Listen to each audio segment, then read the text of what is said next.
What's up, everybody? Welcome to Beefy Bets. We're heading out to Riyadh, Saudi Arabia. Well, we're not. Be kind of cool if we were, but the UFC is going to Riyadh, Saudi Arabia. I think for the first time ever, if I'm not mistaken. You know, Saudi's been dipping their toes into the fight game. Yeah, Abu Dhabi plenty of times now, but Riyadh first time. So, and I remember the first time they were going to go to Riyadh, the Saudis were basically like, "We do better." Like they had to like scrap the whole Yeah, card and move it because it wasn't like up to the Saudi standards. And I mean, hey, it worked because I don't know. Karma might have kind got of. him. Yeah, Yeah. karma might have got him because Dana tried to bring him a banger, and it's been a nightmare. So many fighters pulling out, so many fighters canceled. Honestly, You got June this month's just been a month of pullout merchants. Like I feel like it's just been such bad news in June for the UFC. Well, like you got Trocoli, who was gonna fight Aliskerov last week in the co-main. Now they both got moved. Now Trocoli's taking on Bullet. Apparently, Bullet's had like three different guys pull out. Yeah. But Luderbach took it on like 4 weeks' notice and just pulled out, and now Tricoli's taking it on 4 days' notice. it's not often where like Dana, I don't know. I feel like he tries to keep it pretty professional, and like when the little card announcement videos he puts on IG, Yeah. like literally he was like Lud. You could see the disgust on his face when he was talking about Luderbach pulling out. He was Yeah, just like, yeah, yeah. he was, like that guy may never get fight in the UFC again. Like There's I no don't know. chance. I hope that ink's dry on that contract because Dana looked like you could just hear it through his voice how salty he was at Yeah, I think Luderbach. he even said the guy's first name wrong. I noticed that too when he said it because I was like, I don't even think he said that guy's name right. Like he must be fucking fully disgusted. Um, But but yeah, yeah, that being man, said, there's also a bigger placement in the main event as well as for Shar Bullet. I mean, the biggest story of this card is that Hamzat's out. The guy that he put to sleep in his only loss, Aliskerov, is in.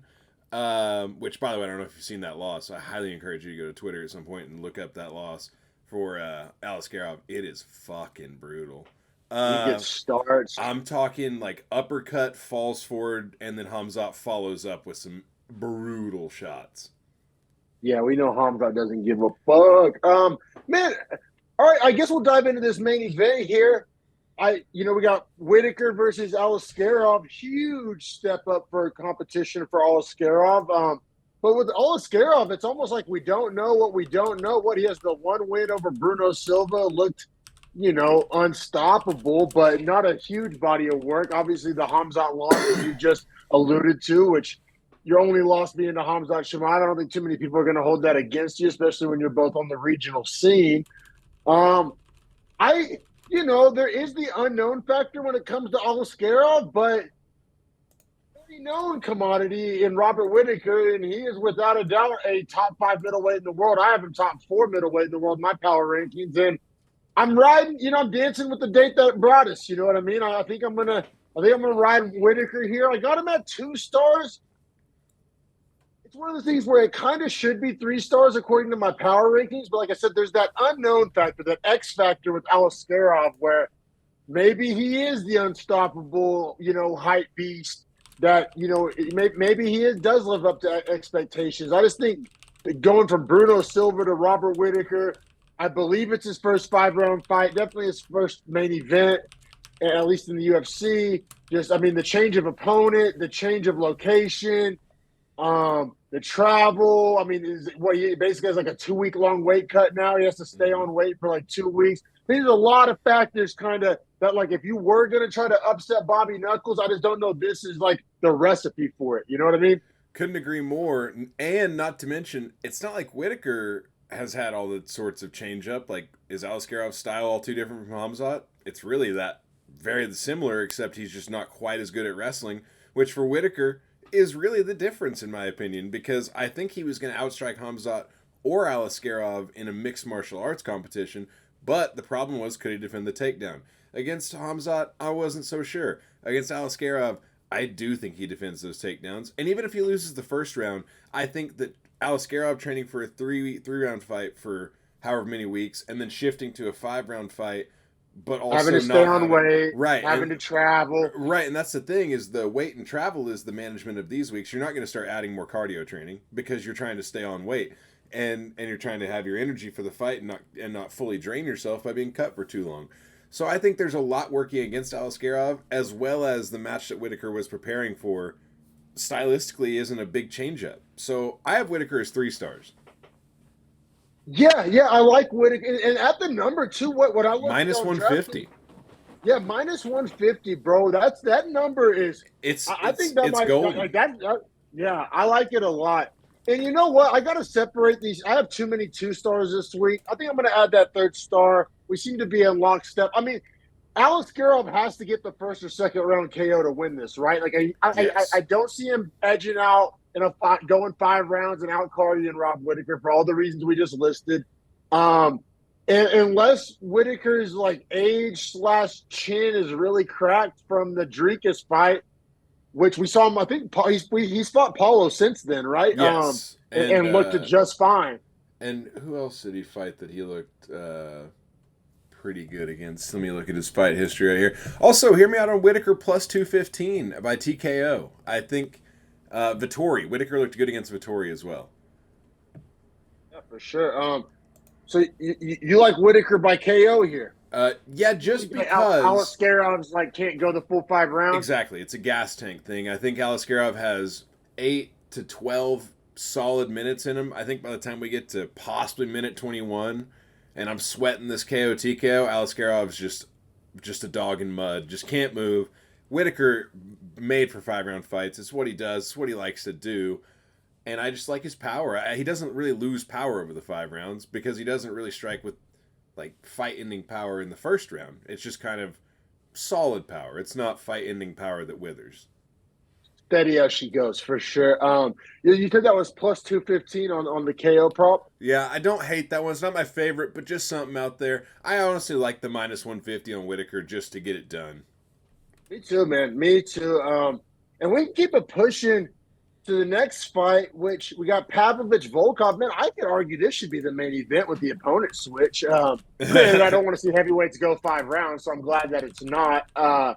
And honestly, that would change my betting perspective if it was 5 rounds. If it was 5 rounds, I would like Volkov a whole lot more. I don't know. See, my thing with Pavlovich is that his fights don't leave the 1st round. I don't know that we've ever seen it. I don't know that his career's ever seen it. So I on think the flip side, though, have we seen Volkov get knocked out in the 1st round before? I don't think we've seen that either. I don't think he's been Volkov or knocked out since the Derek Lewis. That's where I'm kind of at with this one. I feel you. I couldn't agree more with that. I'm just saying that I think Volkov finishes him in the 2nd round if Pavlovich doesn't finish him in the 1st. Does that make sense?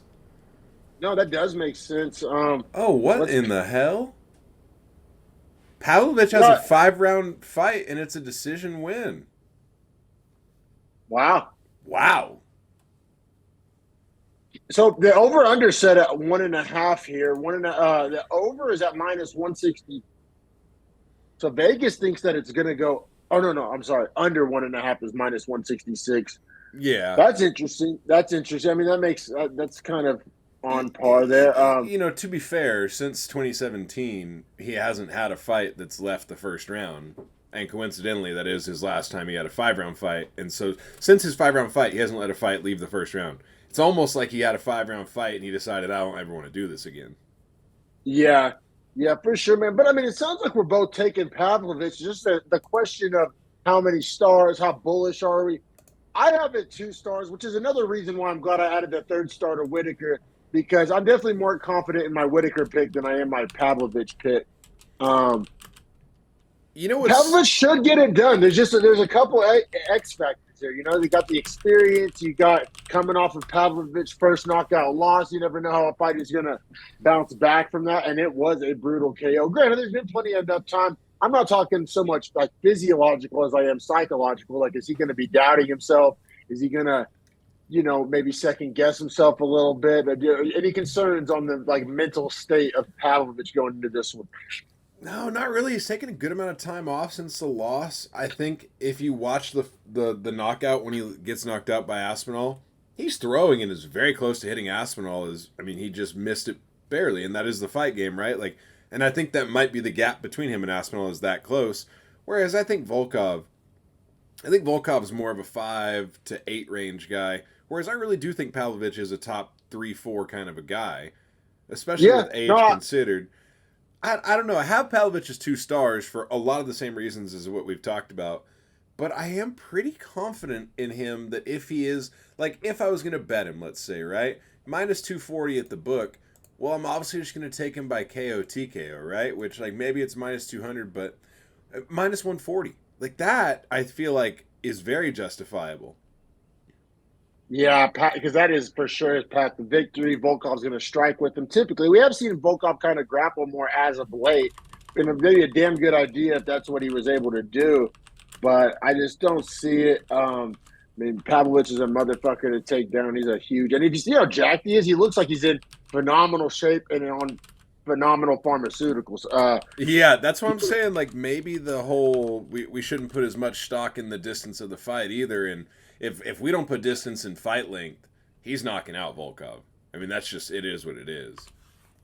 Because honestly, Pavlovich by KO at minus 140. I'm not mad at that. And usually, you know me, anybody that watches the show, like usually minus money props, I'm kind of out on. I go to props specifically to be a value gremlin, but minus 140 on a guy that you think he's going to win, and his path to victory is to win by KO. He KOs everybody basically. I don't hate that at all at minus 140, and I typically am not the biggest fan of laying money on props, but that feels good. That's a strong candidate for me for prop of the week. And as far as your conversation about the power rankings go, I have Pavlovich at 3, Volkov at 7. Right. We talked about this before on the show. Only a 4-number gap, but that's almost like multiplied when you get into the top 5, top 10. Especially in heavyweight, where it's thinner. Yes, for sure. But yeah, man, we can keep it pushing. Now, this next fight got some interesting little wrinkle thrown in here at the last minute between Gastelum and Rodriguez. Have you heard about it? Did they make a gentleman's agreement, no takedowns? They made a gentleman's agreement, full Paulo Costa style, to move this fight up to middleweight. Gastelum contacted his camp. Yeah, this is interesting to me because I had Gastelum as a really a 1-star, but Gastelum straight up called Rodriguez's camp was like, hey, 170 ain't happening. Like, let's move this to 185. They said he couldn't make the weight. Said he was having a bad weight cut. I don't know if that's lack of training. I mean, it could be a lot of things. Gastelum's known for being a chubbier guy. Does that change your pick at all? I don't know. This is leaning extremely towards no bet for me from a multitude of reasons. Like, I don't know. I mean, the money line, the plus money on Rodriguez is pretty nice. Well, like plus 180 or something. And as a 1-star, plus 195 at ESPN bet currently. So as a 1-star, I'm saying I view this as a pick'em. So the pick'em side, like the value would obviously be on Rodriguez. Gastelum admitting that he's not going to make the weight. Like, I'm pretty sure whenever Costa did that, he lost those fights. But also D-Rod's 40 years old, coming off a suspension. Right. This is just this makes me not want to touch it with the 10-foot pole unless you can sell the car off the lot right now. If you can sell me this used Subaru. I mean, I think what I would tell you is that level of opponent is extremely different as far as performance that we see in said opponent or in said fight, right? So, one, D-Rod always fights at welterweight. He has a string of welterweight losses currently sitting, right? Machado Gary and Neil Magny, not the worst. The Neil Magny loss, not the best at this point. But you look at Gastelum, man. Yes, he's 2-6 in his last 8, but just listen to the 8 opponents. Adesanya, Darren Till in 2019 when Till was still nice, and that was a split loss. Hermanson, Ian Heinisch, one of the wins, should be. But then Whittaker, Cannonier, Chris Curtis, one of the wins, very recent. And then the most recent loss to Sean Brady. I don't know. I think that, especially if they're going to fight at 85, I mean, I want to take Gastelum at 3 stars because his chin is insane at 85. He cannot be finished at 85. The last guy, I mean, he can finish him with grappling, but D-Rod ain't going to take him down. Yeah, D-Rod's a striker. So, I mean, the last guy to KO TKO Kelvin Gastelum was never. So, in my opinion, and with them both being southpaws, D-Rod's not going to be able to exploit his reach, and I like Kelvin's activity. I don't know. I like Kelvin's 3 stars at 85. At 70, I was very worried about the weight cut. And what's Gastelum, minus 225 right now? Minus 240. But I do like that. You're selling me. I added a 2nd star on. Well, I'll pick Gastelum. I think I'm going to have a hard time putting real money on Gastelum.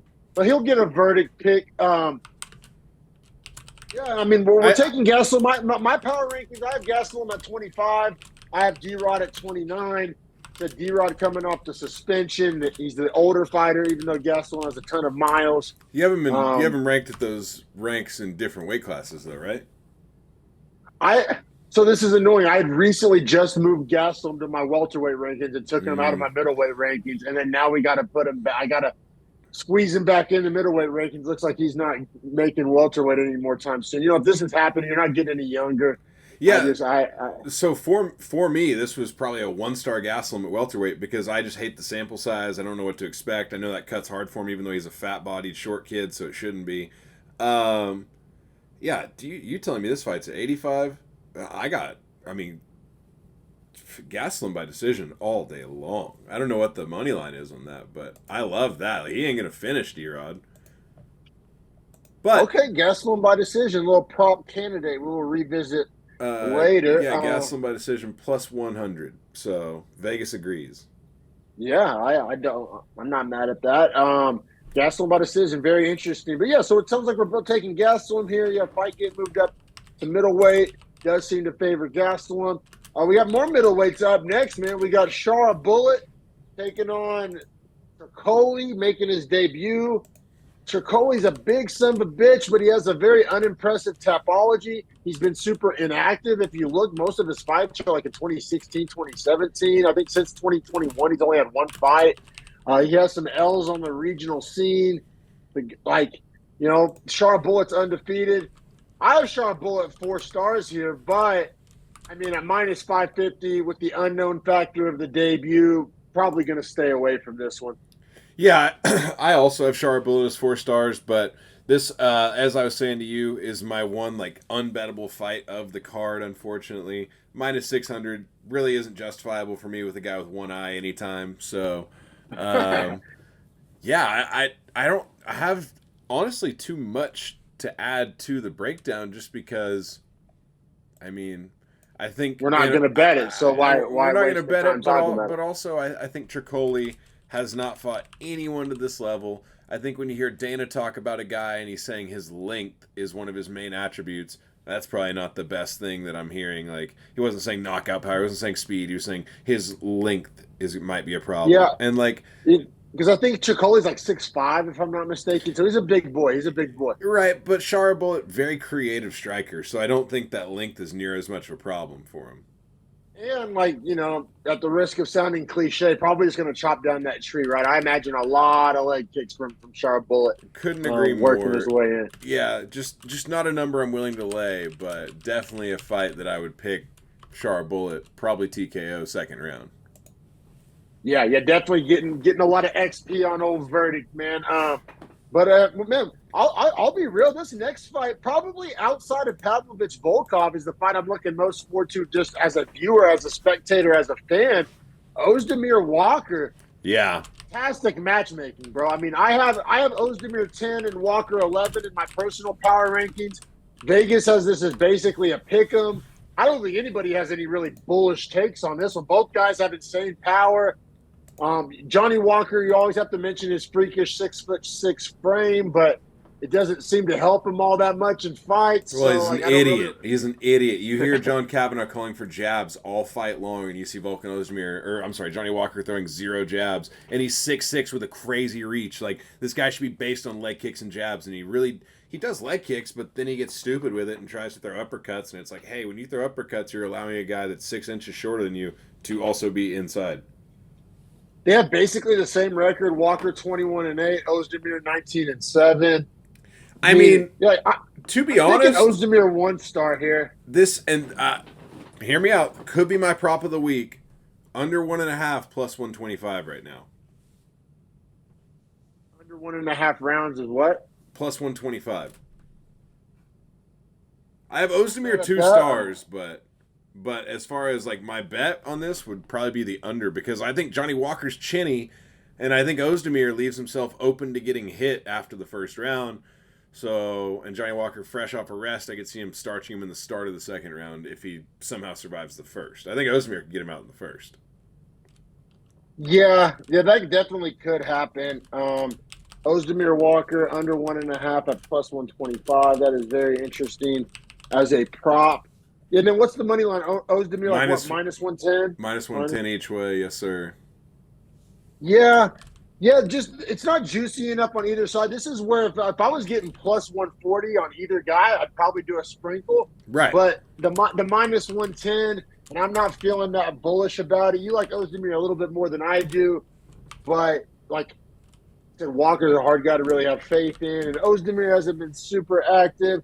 It really comes down to because Oezdemir beat Gustav in his last fight in the first round, to your credit, like in the under 1.5.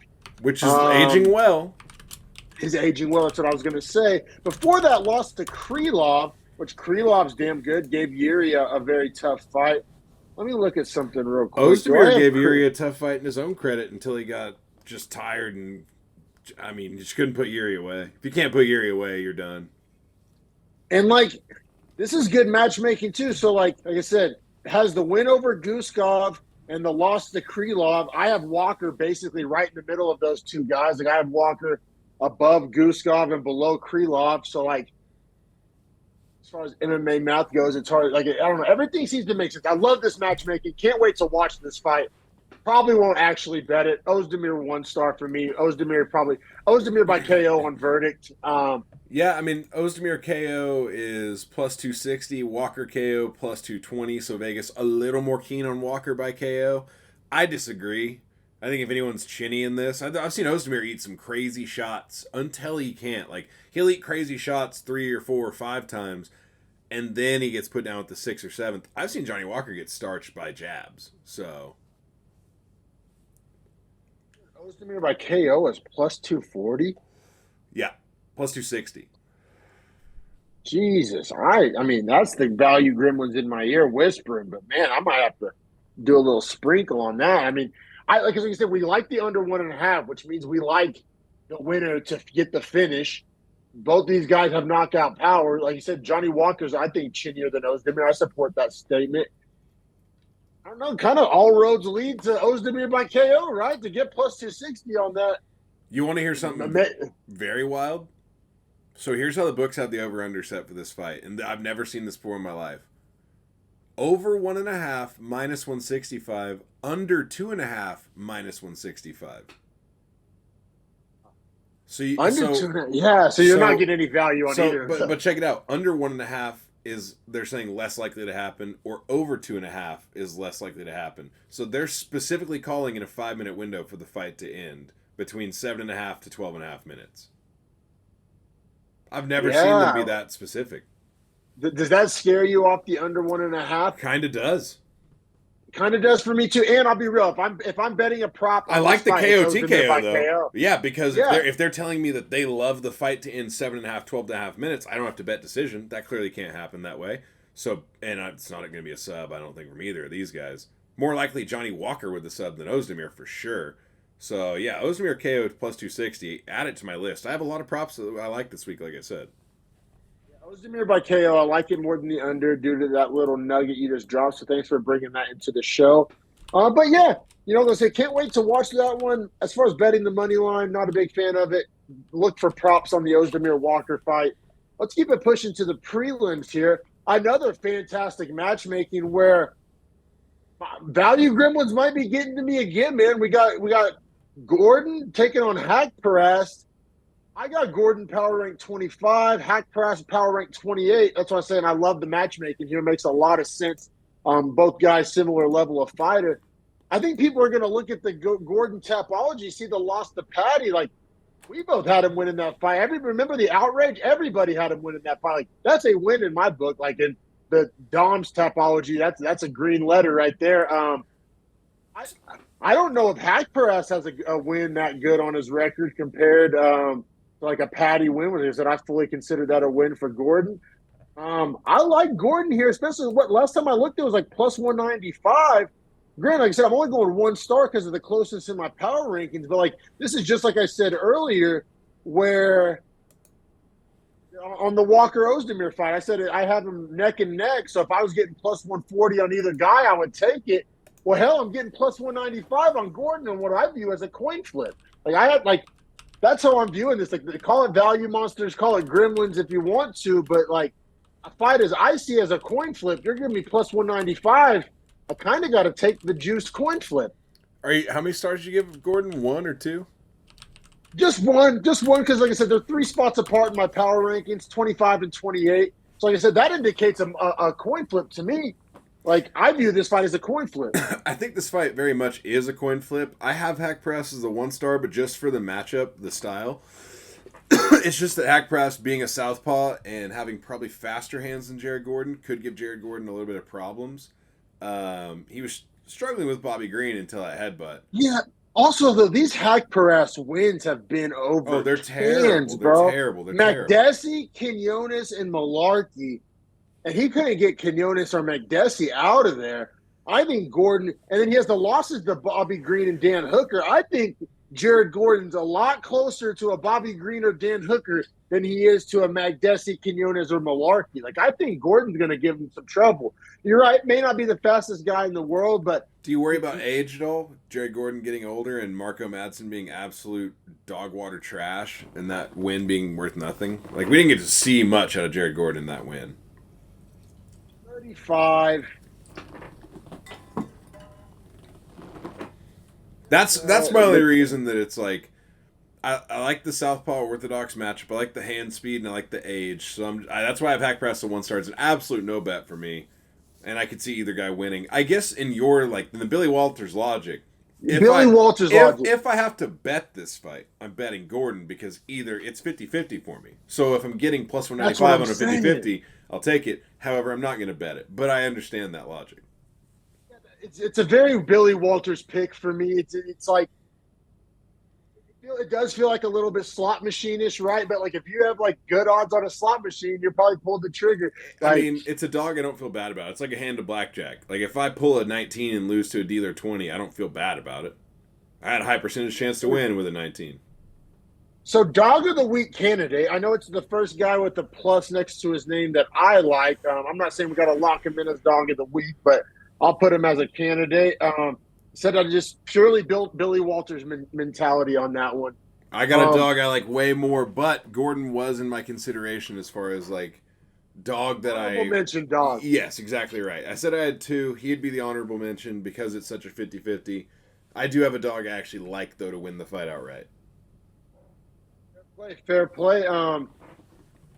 Keep it pushing there. Haqparast winner so bad. I think Gordon is so much better than those guys that Haqparast was beaten. But also, Gordon doesn't really have any wins over strikers. If you look, almost all of his wins have been against grapplers, so that's kind of interesting as well. Great matchmaking. Great matchmaking. I can't wait to watch that one. But man, I think up next is one that we're going to disagree on, my friend. If I'm taking your foreshadowing correctly, up next we got Naimov with the late minute replacement. Lima stepping in. I was shocked to see that Vegas had this at minus 105 for Naimov. At least on DraftKings it was. It's minus 110 now, and probably rightfully so, man. Lima's a dangerous guy. Now, I have Naimov 2 stars, but I think that Lima is very dangerous. Now, at minus 110, I could talk myself into betting Naimov. You left out a key statement. I thought you were going to say it. I'll say it for you. He's a very dangerous bantamweight. This guy fights at bantamweight. His whole career's been at bantamweight. I know that. Naimov's a motherfucker to step up weight classes on short notice. Couldn't agree more. Naimov is basically my lock of the week. Now, granted, so was Armfield last week, so take that with a grain of salt. How many stars do you have on Naimov? Damn. Okay. Fofos. Tipping on fofos. How do you think he gets it done? Go to Naimov's Tapology real quick. I just think, if you just get left out the name and just said you're getting Naimov against a last-minute replacement bantamweight, that alone, I'm going with Naimov. Let's see here. 3-0 in the UFC. His last win was the injury for Silva, and then he has the decision to Nathaniel Wood, former bantamweight as well, so maybe that's something to kind of compare it to. And then he has the knockout over Jamie Malarkey. So he's knocked out 55ers He's beaten former 35ers, which that's what he's taking on here. We'll kind of throw out the Eric Silva one. Like I said, I guess if you want to say method of victory, I would say decision. A, it's kind of a safe cop out, and B, said he probably comparable to Nathaniel Wood, former bantamweight. Kind of proves that he can hang with the speed of a guy like a Wood. The faster bantamweight, fast twitch guys. Let's see here. Lima 12-1, only 5'6". Like I said, he's a bantamweight. He's built like a bantamweight. Let's see here. Last win was in last summer to some regional scene guy that went to a decision. Magard was booked to fight Zhao Long, which I think is interesting because Zhao Long opens this card, and Zhao Long is not the best. So I'm like, my point is, if they're gonna make that matchup, makes me not believe in how much they believed in Lima at that point. Yeah, and I'm also like a Naimov guy, bro. Like I have Naimov power ranked 17, man. Like I like Naimov a lot. So yeah, I'm all over Naimov here. I cannot believe I'm getting that value.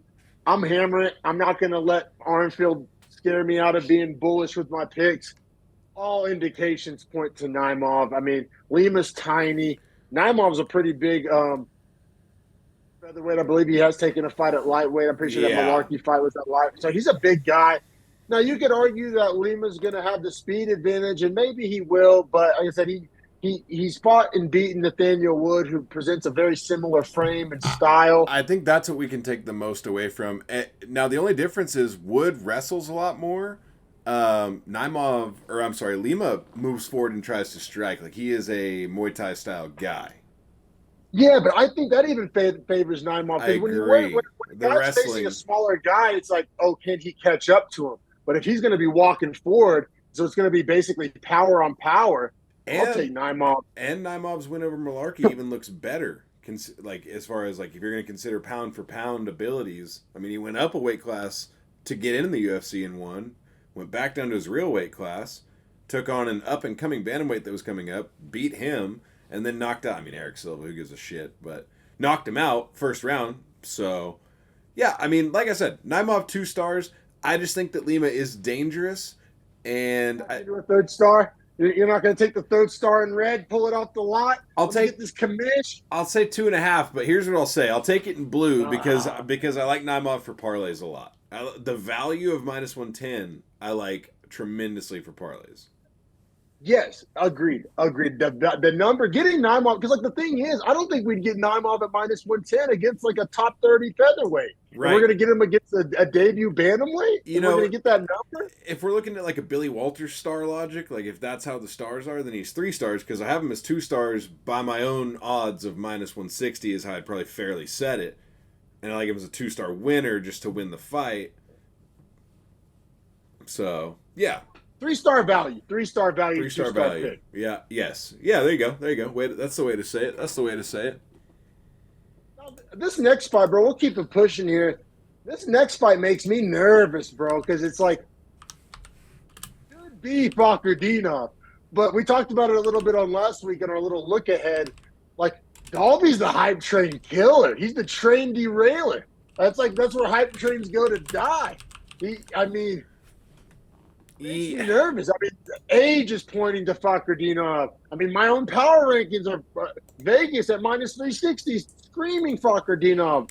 I don't think I could take Fakhretdinov at that number just because of, like I said, Dalby's the hype train murderer, bro. And Dalby has great takedown defense, and and Fakhretdinov's striking is pretty bad. Like, if Dalby can stuff some takedowns in the first round, and the second round we're testing Fakhretdinov's cardio and striking, I know that's a lot of ifs and buts, and they're not cherries and nuts, but I'm just like, bro, I see pads here. I see pads for Dalby that don't scream -360 value to me. So what's your official stars? Like, do you think Fakhretdinov gets it done, or do you like Dalby? I have Fakhretdinov 2 stars, but even like I do as talk well. About Billy is like 2 stars doesn't scream -360 value. I think that value dog shit. Like, I'm gonna pick Fakhretdinov, but I said there are like backdoor covers, like there are paths to victory for Dalby that I don't just think jive with the -360 money line. No, I fully agree with you. I think I have him as 2 stars as Not well. on verdict, for sure. My only pushback is that I think Fakhretdinov, after that draw, I mean, the guy's 21-1-1 now, right? So rare that he loses, rare that he has a draw. I think he's going to learn a lot from that draw, and I think Dalby is not near as good at getting back up as Alessio Zaleski Santos is. And I also, when you go back and watch the Bonfim fight with Dalby loses that first round getting held down by Bonfim. And he doesn't really like work super hard to get back up. He's not the best at work rate from the bottom. So if he's not going to wear Fakhretdinov out from the bottom, then I think Fakhretdinov is able to win 2 rounds cruising before he fully gasses. I like Fakhretdinov to get this decision here, and I like him to fight a little smarter and do a lot more holding on the ground and a lot less position advancement. Like, I think this becomes a snoozy fight that Fakhretdinov snoozes out 29-28, 30-27. Fakhretdinov was able to pretty much do that exact same thing to Brian Battle that you just described. Just take him down, get on top. And Brian Battle, a lot more athletic than Dalby. Like I said, I'm picking Fakhretdinov 2 stars. I got Fakhretdinov power rank 15. I got Dalby power rank 26. Like I said, I hate this value here. I really do. I think it's like zaps the value from a parlay. I think it's going to be sweaty if you did lay the minus 360 because minus 360 indicates that like basically he should finish him or it should not be that hard of a fight. And even in your breakdown, you're saying like, oh, got to grind out a decision. Like just the value seems off here. And if somebody early in the week got Fakhretdinov at a better number, like say it was minus 260 even, I would feel a lot better about it. Like minus 360 on a guy I'm just not, like I said, 2-star pick is not, this is out of 5 stars, folks. So 2 out of 5 stars does not jive with the minus 360 value. Yeah, and Fakhretdinov by decision is minus 110. So Vegas effectively is agreeing with exactly what I said. Yeah, like if they think it's going to go to a decision. Minus 360 shouldn't, like if you're betting that and feeling good about betting that, you don't want a close fight. Yeah, you want a 4-star lock at least on minus 360, minus 380 type values. You want Jekasaragi. Yeah, but yeah, no. At that point, yeah, like I mean, Dalby's getting basically the same number that Weston Wilson got last week. And, right, and that's where I'm like, I don't know. Hey, I'm gonna grab a high noon before we keep it rolling to this next one because I'm gonna grab a drink as well. Okay, sweet. We'll take a quick little pause. All right, we took a quick pause there to get a little high noon action. But next up, also I'm not sure what DMAC grabbed. What'd you get? Oh man, I'm just drinking some sugar-free Coca-Cola. I just need a little bit of caffeine. Nothing crazy. I went a little hard last night, so I'm a recover. All right, fair enough. Well, next up we got my dog of the week, Kung Ho Kang, plus 140, taking on Muin Gafurov, minus 170. I have Kung Ho Kang. I teetered on 3 stars. It's like a 2.5. And I know that we don't do that, so I did the 3. It sounds like you might as well. Dog of the week, baby. Dog of the week. I cannot believe this money line. Like, I am super out on Gafurov. I have a power rankings gap of 21 on this one for Kang. I have Kang at 39 and Gafurov down at 60, bro. I have Kang 3 stars. Dog of the week.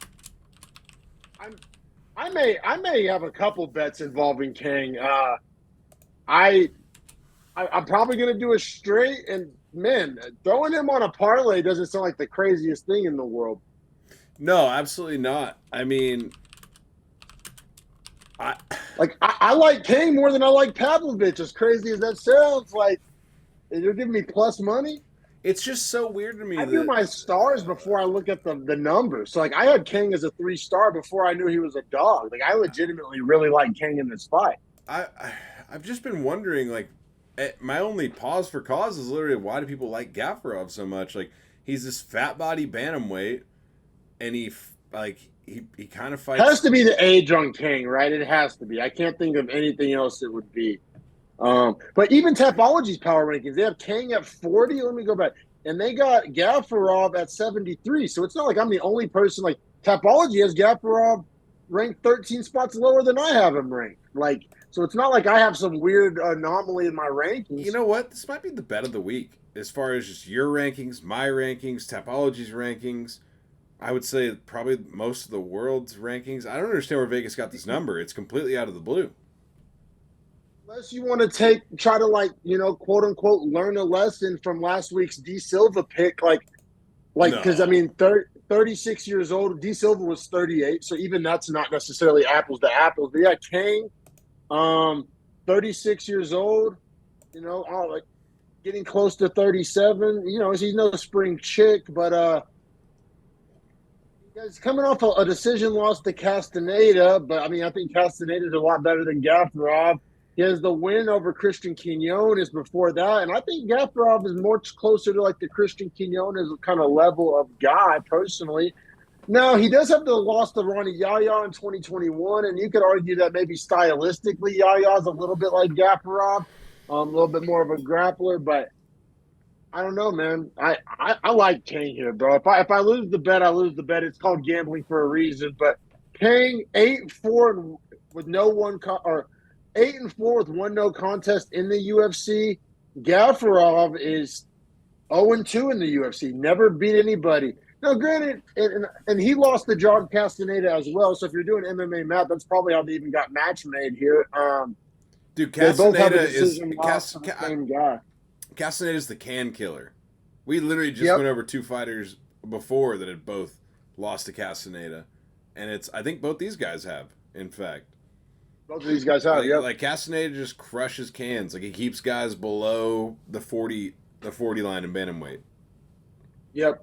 Yeah, for sure. And then, I mean, he also has a decision loss to Chad and Helliger on Contender Series. So, yeah, not only has Gafurov not won in the UFC, he lost his Contender Series fight, too. I just don't – there's no indication. Like, Buzz Lightyear looks around and says there's no sign of intelligent life anyway. Like, there's no sign of Gafurov being, like, UFC caliber.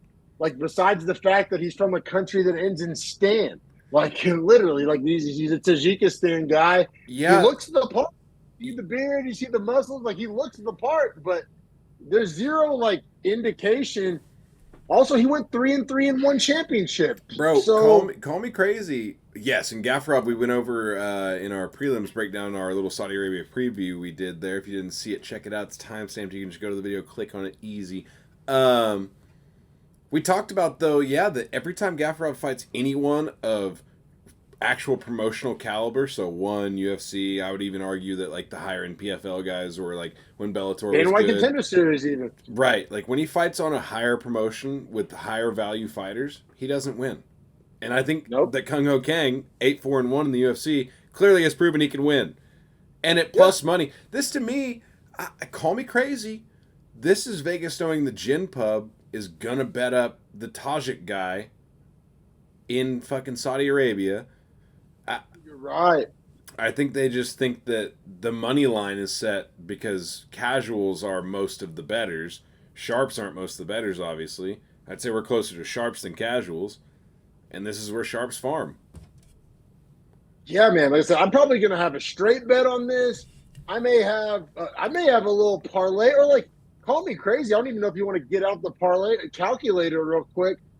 What does a two-legger with Kang and Shara Bullet look like? Does the Kang plus money get you value on Shara Bullet?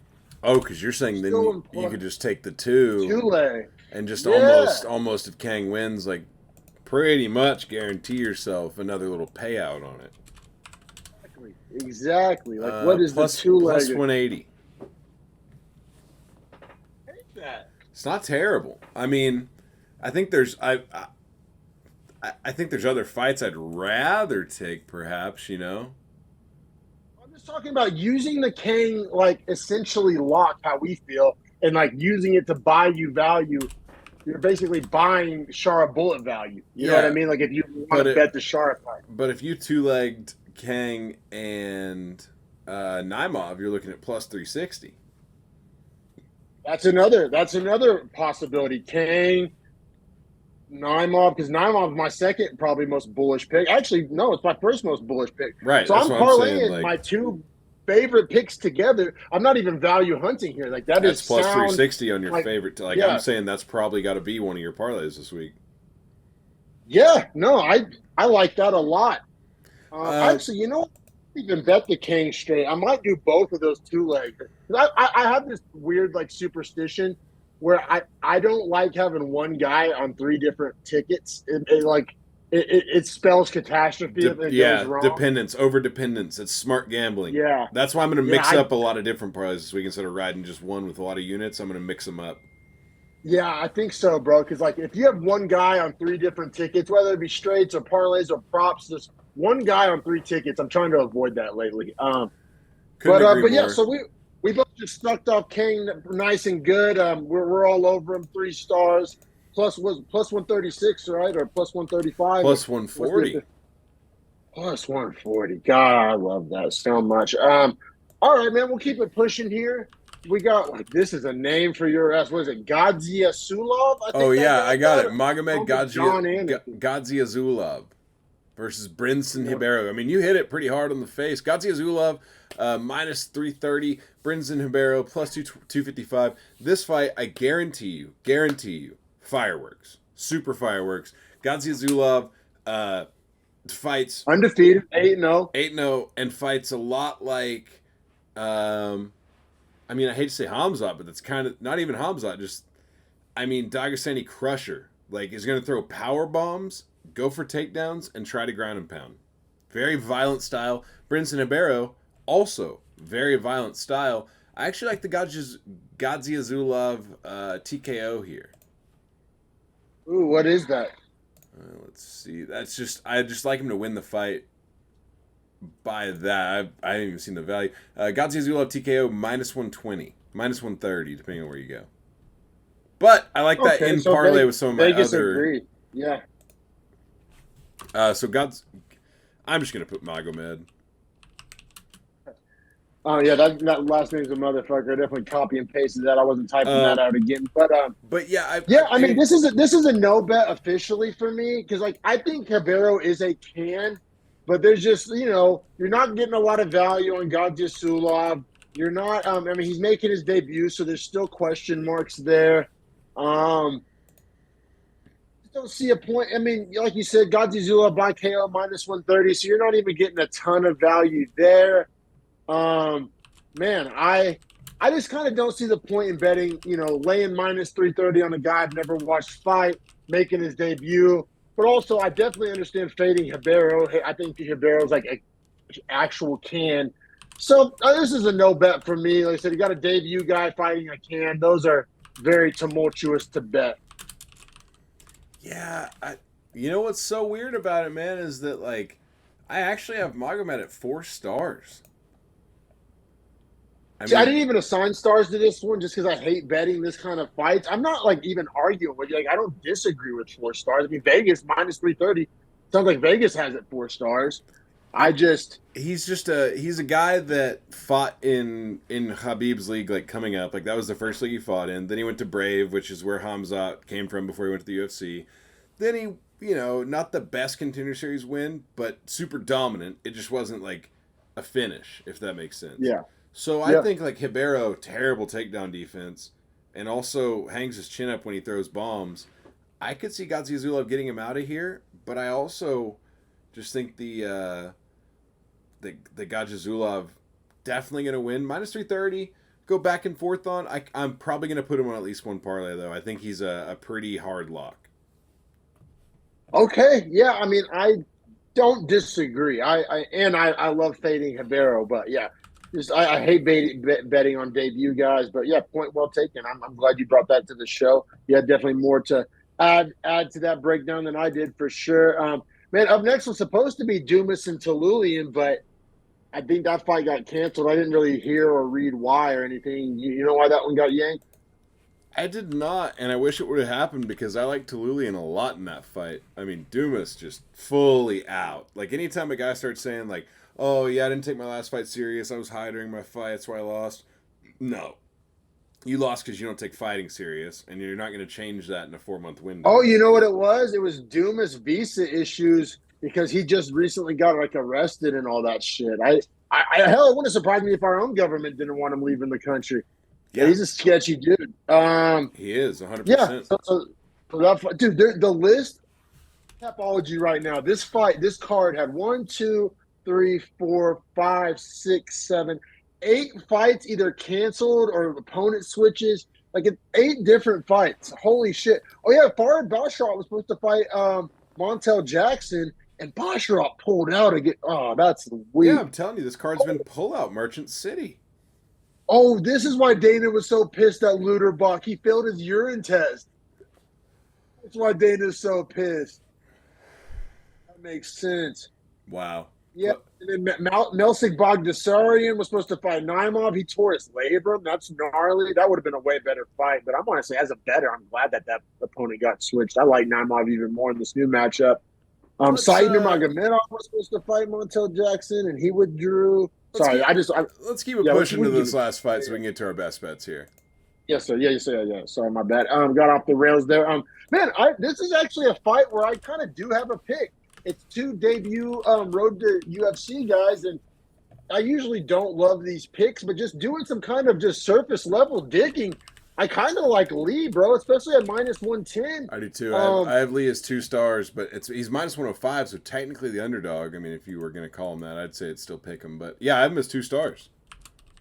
Oh, you just talked me into a second star because, like, I had him at 1. I wanted to kind of gauge your temperature on it because Lee's never been finished. And Zhao has a loss to Christian Quinones, who we are not high on. Agreed. And I think Zhao Long is a lot more like brawler, less technical, wants to try to push a pace early and get ahead, kind of bully style fight. Lee's a lot more technical and has a good gas tank. So I see him being able to combat both of Long's strong points pretty easily. Yeah, man. We're both taking Lee there. You said you talked me into my second star. The -105, plenty of value there. They're the curtain jerkers, so we'll find out sooner than any of these other fights, man. But yeah, sounds like we're lockstep there. At -105, that might be interesting to throw on a parlay too. I might do a couple little, like a few different. Oh no, well now's the part of the show where we got to make up our mind on what we want our official VP parlay to be. We got lots of candidates this week. This will be interesting. Yeah, we do have to begin the official Beefy Bet segment. As far as parlays go, I Whittaker, don't know, right? Man. I mean, I think Whittaker is definitely a good piece here. 150. It's outstanding value on a parlay. We like him 3 stars. It's weird because I have a lot that I like for parlays, right? Like I probably have 6 things that I like for parlays. 3, well, I guess maybe 7 or 8 if you count props, because I think I have enough props where I can make a 2 or 3 leg prop parlay this week as well. But yeah, definitely Whittaker on the parlay list. Whittaker and Naimov for me. I don't know if I think I'm more bullish on Naimov than you are, but I'll put his name in there. I mean, I'm just putting up all the people I'm considering here for parlays, and I'll talk about how we want to build them out. But as far as other names we like, I actually like Gastelum for parlays here. I know you do. It makes me nervous, but sometimes I feel like I just need to lean on you more. Because it sucks. Because like, here's my logic. I do like Gastelum. I like him less than I like Whittaker and less than I like Naimov, and I'm getting him at a worse number than both of those guys. Like, I think I'm more like, but then there's the guys like Lee at -105 that would, I mean, like parlay where all the guys are under -200. I mean, that's juicy as fuck. Yeah, and I have, so like right here on my list so far, I have Whittaker, Naimov, Gastelum, Lee, and probably Kang as far as like my 5 candidates for who I'd make this out of. I mean, if I had to do just one off the rip, just a little 3-leg just to get it going, maybe like a Naimov, Whittaker, Kang. See, I think on a parlay, because like I said, I think I'm going to do a Kang Naimov 2-legger, that +360. I think I'm going to do that, but that's not our official Beefy parlay of the week. So the risk of not having Kang on too many parlays, I think I'm going to do Whittaker, Naimov, Lee 3-legger, and that's going to be Juice City, where we may not even need a 4th leg because the number is going to be so high. Whittaker, Naimov, Lee. +513. Plus, yeah. See, I don't think I need to be more more greedy than that. Especially if I'm going to do my Kang Naimov 2-legger at plus 360, throw a unit on that. I think I'm going to do that instead of having like a 5-legger this week or something crazy. Yeah, I'm probably going to do. All right, so I'm probably going to do a 4-leg of Whittaker, Naimov, Gastelum, and Lee, which is plus 769. And then. Oh man, I might do just a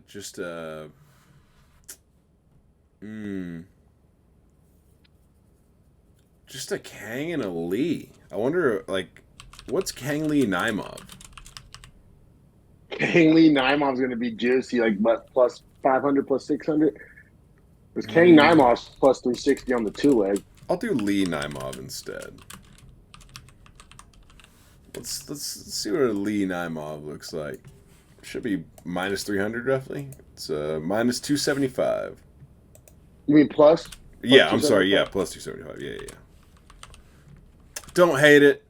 Now, as far as like the prop parlays go, there's some I really like here, man. I mean, real quick, what's a Whittaker Naimov 2-leg? Whittaker Naimov. Plus 218. 218, man. I might do a little sprinkle on that too.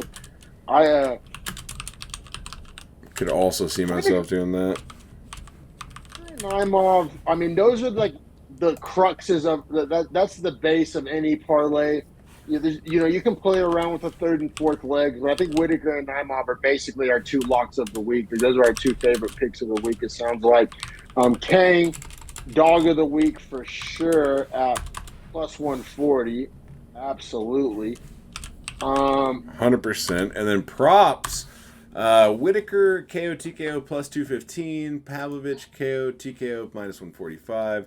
Gastelum decision plus 100. Oezdemir, KO plus 260.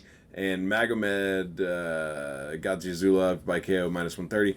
Honestly, out of all of it, Oezdemir KO plus 260 is very juicy. Yeah, that's my pick as well. And it goes back to what I was saying is I don't want to have too many tickets with Robert Whittaker on. So I don't want to have Robert Whittaker on 2 different parlays and have him by KO. And then if he gets sparked by Ikram, I'm having a bad day at the books. So, like, we don't have any other bets, including that Oezdemir Walker fight. So that's going to be like a nice little standalone prop at plus 260. So you get the value. It's not going to affect any other parlays or be too over-dependent on Robert Whittaker as an overall broad stroke gambling strategy. I like Oezdemir by KO as the prop of the week. I do too. I also, I think I might have to do a little scumbag tendencies here. And I think I'm going to have to do the double parlay of Oezdemir KO and Pavlovich KO. Plus 260, minus 145 gives me plus 510. Yeah, I mean, the logic's sound on that. I mean, that's Ozdemir's fighting a chinny guy. I mean, Volkov's not chinny, but like with Pavlovich, you don't have to be. Like he has like Ngannou level, like separate you from consciousness, like nuke power. So I get it. I fully get it. And Volkov has not fought a guy near as long as Pavlovich in quite some time. Like when he fights a guy that can counter his reach and length, he struggles. Yeah, and he's getting older too. I mean, at heavyweight doesn't matter as much, but Pavlovich is in his prime, man. He looks ready to go. He looks so jacked. Yeah, I don't hate that. I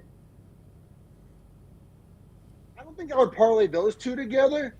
If I was gonna scumbag up a prop parlay, it would probably be Pavlovich and Gadzhizulov. Take it a little more conservative, get the 2 minus money props, and get you some plus money out of it. But I feel you. Sometimes you got to let it rip. I ain't mad at it. Yeah, like I said, this week I'm going to focus more on just 1 unit higher value parlays instead of more units on 1 parlay. Because last week, I'm tired of watching minus 360s throw a fucking fight. I'm tired of that throwing my single big parlay hunt. So instead, I'll take riskier odds across more avenues. Yeah, because last week when we played it safe, the minus 380 guy lost. So I feel Right. you like if shit like that's gonna happen, then yeah, what's the point of playing it safe? You know what I mean? I might as well just bet it the exact way I see it, which is Oezdemir catching Johnny Walker, the chinny boy himself, and surviving some of Walker's early heat, and Pavlovich being able to implement his boxing on Volkov, and Volkov not being able to maintain distance. And if I see them both by KO and I'm getting plus 510, I feel like I got to throw a unit on that. I ain't mad at it. I ain't mad at it. I think, like I said, I'm gonna have a couple little 2-leg sprinkles involving Kang and Lee and Naimov, and there's so many small numbers this week. I love it. I especially feel like I said, feeling really bullish about Whittaker and Naimov and getting small numbers on them is awesome. I think Lee's going to be a little gem there at minus 105. It's not the most bullish pick because I don't know a ton about the guy, but he seems to be of a higher ilk than Zhao, and minus 105. I like that. Dalby, like we talked about. It's crazy that we had to only have Fakhretdinov in any parlays, but I just think that value's off, man. Like I said, we both think he's going to win, but we think it's going to be a decision. Vegas thinks it's going to be a decision. Judges, we're going to have Saudi Arabian judges who I assume are not very experienced or probably that good. You see some shit getting squirrely with some decisions. I just minus 360 on a guy that everybody thinks is going to go to decision, and we're getting these Saudi Arabian judges that we don't know anything about. Like I wouldn't feel good about betting that minus 360. That'd be a sweaty minus 360, which minus 360 is not supposed to be sweaty. That's why it's crazy. We did our whole best bets and we didn't really mention Fakhretdinov till then, but I just think the value is dog shit. Yeah, I mean, though, if you do have Fakhretdinov on Whittaker, Naimov, Gastelum, Lee, Fakhretdinov, 5-leg plus 1,100. Oh, the gremlins are eating this week. I didn't write that one down. Don't worry. I actually have my bets pretty well organized here. In a weird way, I think I would pick Fakhretdinov over Gastelum. Just this weird last minute Paulo Costa weight change bullshit. I know you're saying it helps him, and maybe it does, but there's still like a reason behind why it's happening. And it may be that he wasn't training hard or eating clean or not drinking and shit. You know what I mean? It's kind of an indicator of other things going on that maybe make me believe that he's not having a great camp. Maybe an injury, Yeah, no, I totally feel you. I think, yeah, man, I think, God, I'm just looking at my bets. The only guy I'm riding a little too hard is Naimov, so I'm going to have to swap him out on one of these. Like a Lee Kang instead of a Lee Naimov and then a Whittaker Naimov. Because the Whittaker Naimov to me feels very good. It's two guys that I think are better than their opponents and are getting great values. So those keeping that plus 215, I really like. Yeah, I think I'm going to do 2 units on a Whittaker and Naimov 2-leg, 1 unit on Whittaker Naimov Lee. I think I'm going to do a unit on Kang Naimov and a Kang straight. To do my Oezdemir by KO prop of the week. That's what it's looking like for me. So my official bets, because I do have them here in front of me. Should get these odds adjusted. So I'm gonna do. I usually bet 10 units a week. So we'll do 1 unit on Whittaker, Naimov, Gastelum, Lee at plus 770. Lee Kang. 2 units plus 360. Whittaker Naimov plus 215, 2 units. Oezdemir by KO, Pavlovich by KO plus 510, probably 1 unit there. Kang is a dog, 2 units, and Oezdemir by KO, 2 units. So 10 units total there for anyone's counting. But yeah, that's probably my spread. I mean, 6 bets, 4 parlays, a dog, and a prop. Nice. I like the scatter this week. I think I'm looking forward to this one. Like I said, even just from a watchability, like Pavlovich, Volkov, so goddamn interesting. Gordon and Haqparast, so goddamn interesting. God, I hope Kang makes us just come out smelling like roses. I really think he's going to, dude. I love that Kang value this week. And like I said, I think I'm going to involve Lee in a little something on a fight that I otherwise wouldn't really care about. I think getting him at minus 105 is going to make it interesting. So, yeah, for sure, brother. Good Beefy Bets episode. Let's get this money this week. And we'll be back to discuss the recap on Sunday, probably uploaded Monday. Yes, sir. Sounds good. We will catch you guys for hopefully the breakdown of a green week. Don't forget to like and subscribe. Follow us at Beefy Breakdown and at Beefy Boys Breakdown on, is that X? IG. IG. Correct. Yeah, Beefy Breakdown on X, Beefy Boys Breakdown IG, and a Facebook page for the Boomers. Appreciate y'all watching. Let's cash these tickets this week, boys.